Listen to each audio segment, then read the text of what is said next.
The Trans-Mississippi Theater of the American Civil War was the major military and naval operations west of the Mississippi River. The area excluded the states and territories bordering the Pacific Ocean, which formed the Pacific Coast Theater of the American Civil War. The campaign classification established by the United States National Park Service is more fine-grained than the one used in this article. Some minor NPS campaigns have been omitted and some have been combined into larger categories. Only a few of the 75 battles the NPS classifies for this theater are described. Box text in the right margin show the NPS campaigns associated with each section. Principal commanders of the Trans-Mississippi Theater. Trans-Mississippi Department.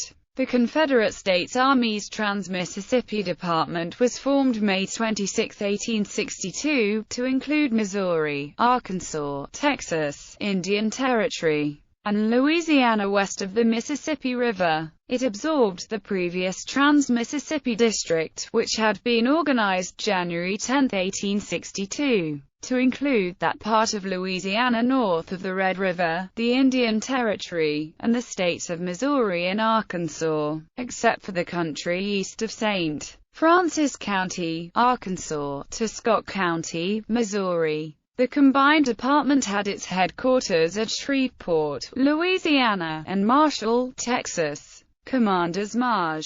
Gen. Earl Van Dorn, CSA, Brig. Gen. Paul O. Hebert, CSA, Maj. Gen. John B. Magruder, CSA, Maj. Gen. Thomas C. Hindman, CSA, LT. Gen. Theophilus H. Holmes, CSA, LT. Gen. Edmund Kirby Smith, CSA, LT. Gen. Simon Bolivar Buckner, CSA. General Edmund Kirkby Smith, CSA. Confederate Territory of Arizona and Federal New Mexico Territory. In 1861, the Confederate States Army launched a successful campaign into the United States' recently organized territory of New Mexico. Of the present-day states of Arizona and New Mexico, residents in the southern portions of this territory adopted a secession ordinance of their own and requested that Confederate States of America military forces stationed further east in nearby Texas assist them in removing Union Army forces still stationed there. The Confederate Territory of Arizona was proclaimed by Col. John Baylor after victories in the First Battle of Mesilla on July 25, 1861, at Mesilla, New Mexico, and the capture of several Union forces. Southern forces advanced northward through the Rio Grande Valley, capturing Albuquerque and Santa Fe in March 1862. Attempts to press further northward in the territory were unsuccessful, and Confederate forces withdrew from Arizona completely in 1862 when Union reinforcements arrived from California. The Battle of Glorieta Pass on March 26–28, 1862, was a relatively small skirmish in terms of both numbers involved and losses. Yet the military, political, strategic issues were large, and the battle was decisive in resolving them. The Confederates might well have taken Fort Union further north in the Rio Grande River Valley and even Denver, the territorial capital of the Northern Colorado Territory, had they not been stopped at Glorieta. As one Texan put it, if it had not been for those devils from Pikes Peak, this country would have been ours. This small battle dissolved any possibility of the Confederacy taking New Mexico and the far west territories. In April, the California Column, Union volunteers from California, pushed the remaining Confederates out of present-day Arizona at the Battle of Picacho Pass.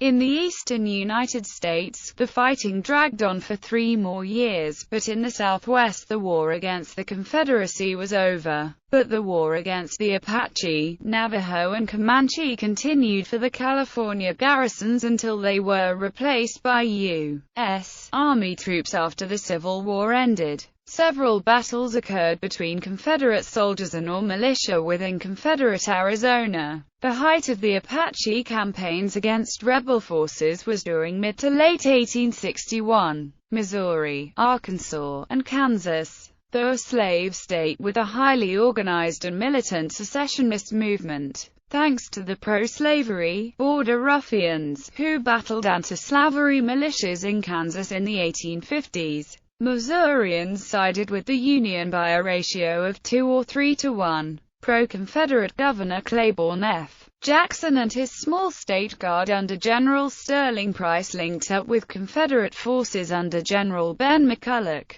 After victories at the Battle of Wilson's Creek and at Lexington, Missouri, Confederate forces were driven out of the state by the arrival of large Union forces in February 1862 and were effectively locked out by defeat at the Battle of Pea Ridge, Arkansas, on March 7 and March 8. A guerrilla conflict began to rack Missouri. Gangs of Confederate insurgents, commonly known as bushwhackers, ambushed and battled Union troops and Unionist state militia forces. Much of the fighting was between Missourians of different persuasions. Both sides carried out large-scale atrocities against civilians, ranging from forced resettlement to murder. Historians estimate that the population of the state fell by 1/3 during the war. Most survived but fled or were driven out by one side or the other. Many of the most brutal bushwhacker leaders, such as William C. Quantrill and William T. Bloody Bill Anderson, won national notoriety. A group of their followers remained under arms and carried out robberies and murders for 16 years after the war, under the leadership of Jesse James, his brother Frank James, and Cole Younger and his brothers.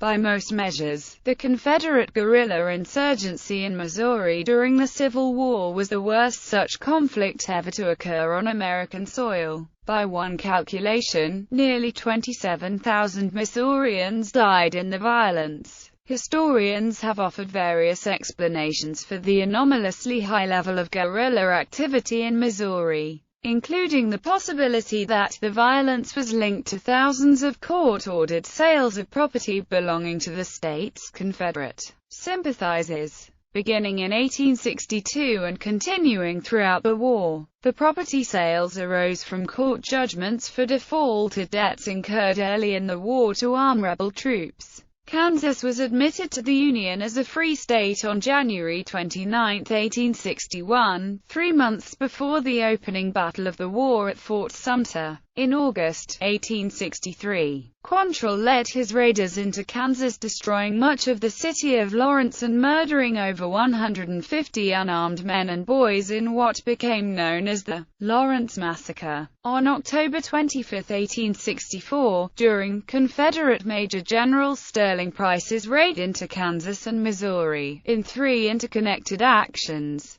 Price's forces were defeated at the battles of Maridas, Cygnus, Mine Creek, and a final battle at Maumee River, sealing the fate of Price's campaign and forcing his withdrawal into Indian Territory, and eventually Texas, before returning to Arkansas, Texas and Louisiana. The Union mounted several attempts to capture the trans-Mississippi regions of Texas and Louisiana from 1862 until the war's end, with ports to the east under blockade or captured. Texas in particular became a blockade-running haven, referred to as the back door of the Confederacy. Texas and western Louisiana continued to provide cotton crops that were transferred overland to the Mexican border towns of Matamoros and the port of Baghdad, and shipped to Europe by means of blockade runners in exchange for supplies. Determined to close this trade, the Union mounted several invasion attempts of Texas, each of them unsuccessful. Confederate victories at Galveston, Texas, the Battle of Sabine Pass and the Second Bayou Teca campaign repulsed invasion forces.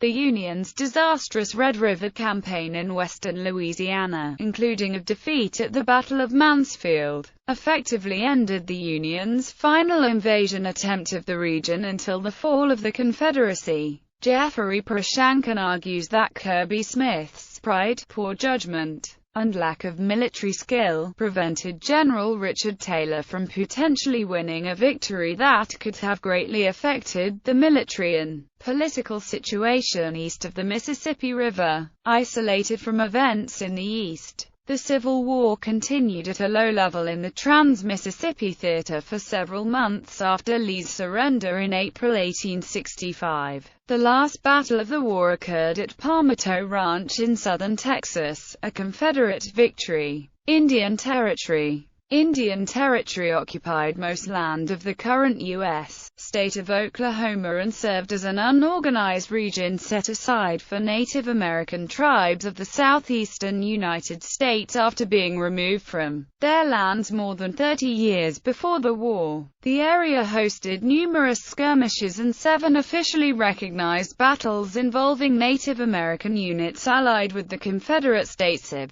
America. Native Americans loyal to the United States government, and Union and Confederate troops. A campaign led by Union General James G. Blunt to secure Indian Territory culminated with the Battle of Honey Springs on July 17, 1863. Though his force included Native Americans, the Union did not incorporate Native American soldiers into its regular army. Officers and soldiers supplied to the Confederacy from Native American lands numbered at 7,860 and came largely from the Cherokee, Chickasaw, Choctaw, Creek, and Seminole nations. Among these was Brig. Gen. Stand Watia, who raided Union positions in Indian Territory with his 1st Cherokee Mounted Rifles Regiment well after the Confederacy abandoned the area. He became the last Confederate general to surrender on June 25, 1865.